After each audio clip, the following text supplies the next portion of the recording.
Ito ang tips guys, paano kan tatanggalan natin yan ng mga kan guys, paano dumami ang bunga ng durian guys at mamumunga. Yan, tatanggalin natin yung mga sanga ng durian guys. Yan, at bunuhan at pausukan. Yan ang gamit namin yan guys, Grumor at saka triple 14. Pwede ka rin kayong gagamit ng Yara. Yan, ang gamit namin kan pang-spray dyan guys, gumagamit kami ng foliar, yung Grumor at saka disease at saka topsin para ma-eliminate yung mga uod at saka yung mga insekto. Yan, binabawasan namin yan ng sanga guys para makasingaw yung init at makasingaw yung yan rin lalabas yung mga bulaklak at bunga guys sa mga sanga-sanga na pinuputulan namin ng sanga. Yan, inaalis namin yung mga sanga-sanga guys para hindi niya kakainin yung pataba. Kasi kung daming sanga, matagal mamunga guys. Yan guys, pagkatapos yan, at saka yan ang paraan namin mag cutting ng mga sanga-sanga guys. Gamit namin yung sanggot. Yan, kailangan bawasan mo yan ang mga sanga guys. Yan. Pag abot ng isang buwan, isang buwan o hindi isang buwan, makikita mo na mamulaklak na guys. Ito yung paraan namin mag-alaga ng durian guys. Yan, dito sa amin. Yan ang mga paraan namin, ang mga tips. Yan, naabot ng ilang linggo. Pagkatapos mo yan guys, mag-grass cutter at saka magpausok. Usukan mo yan guys para kakain siya ng phosphorus. Yung phosphorus kasi kinakailangan diyan ng dahon ng durian, kasi yan ang dahon, kasi yan ang kusina. Pag dami na yung dahon guys, sobrang ng daming dahon, hindi na siya tataba lang yan, hindi yan mamumunga. Yan, inaalis namin yung ibang portion guys para mas mabilis siya mamunga. Kasi kailangan din ng puno, kailangan para kagaya din ng tao, kailangan natin gupitan yung buhok. Yan guys, para gaganda siya at makita masilayan at may competent ang puno na mamunga. Yan, parang tao din yan guys. Alagaan, papaliguan ng chemical para mamunga. Yan, kailangan masipag ka. Yan ang araw mo, oras, panahon. Yan, diyan mo lang ilalaan. Magkasing tulad din siya ng mangga, pero ang mangga iba yung proseso doon, paano mamunga, mamulak, paano pabungahin yung mangga. Ang mangga iba yung proseso din doon guys. Mag-leproning ka doon, iba din doon, kasi putulan mo yun ng sanga para ito puputulan din ng mga sanga-sanga kasi distansya ito. Yung mangga kasi mas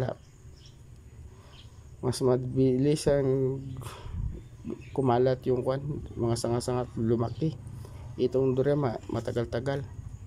Yan, magkaiba sila at magkaiba katulad din sila ng chemical, pero may kaibahan din.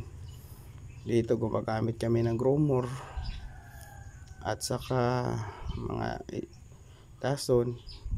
Pag abot ng pag mamunga na siya guys, 2 buwan at kalahati, 2 buwan at kalahati,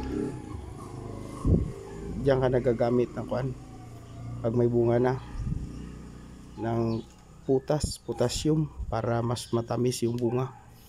Yan, itong durian kasi guys, daming proseso, pero sulit naman guys pag mamunga. Sulit, ang hirap at sakripisyo. Yan guys, makikita nyo dyan guys mamaya kung paano din pagpausok. Pinapausukan din namin yan guys. Yan, hirap itong ito na yung paraan namin magpausok guys, at ginagrass cutter yan namin, kasi kung hindi mo yung grass cutterin guys, magkalat yung mga mga insekto, akyat yan, lilipad yan papunta sa sa taas. Yan, kailangan malinis ang ilalim guys, linisan natin ang ilalim para madali sa mamunga, at ang yung bunga niya naman malinis at hindi kakainin ng tutusukin ng insekto. Marami kasing procedure yan guys.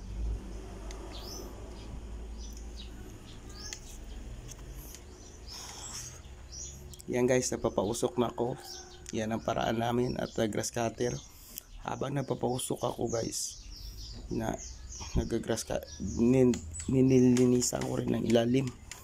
At saka niyog yan guys, marami ding bunga kasi malinis ang ilalim, walang masyadong insekto guys. Kahit akyat ka pa dyan sa taas, basta palaging naka-spray ka, nakapausok. Yan, mintinado yung yung halaman, yung mga puno. Yan, hindi lang yan bawat buwan ka lang maglinis guys, every week at every 3 days ka mag-spray, 3 days interval, 3 days o 4 days. Yan, para makita mo yung magandang resulta.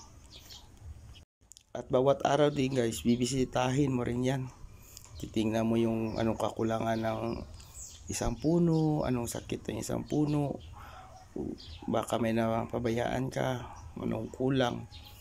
Yan guys, hindi lang basta-basta na pag-aalaga yan guys, kailangan nakatuto ka bawat ang araw mo dyan lang palagi para mas maganda ang resulta. Shout out pala kay Dudong sa Binay at sa mga subscriber at sa mga OFW. Shout out pala sa inyo at sa mga aabutan ng video ito at sa makapanood. Yan ang bunga na guys ng ating durian. Yan, pag mayroong bunga na ganyan guys, yan nakalalaki, at pagtapos yan ng bulaklak at ganyan na rin kalaki yung bunga, ubos na yan. Yan ka nagagamit ng guys, potassium para tatamis. Yan, hindi mo pagagamitan yan ng putas guys, kasi malaglag yan yung bulaklak, marami kasing bulaklak.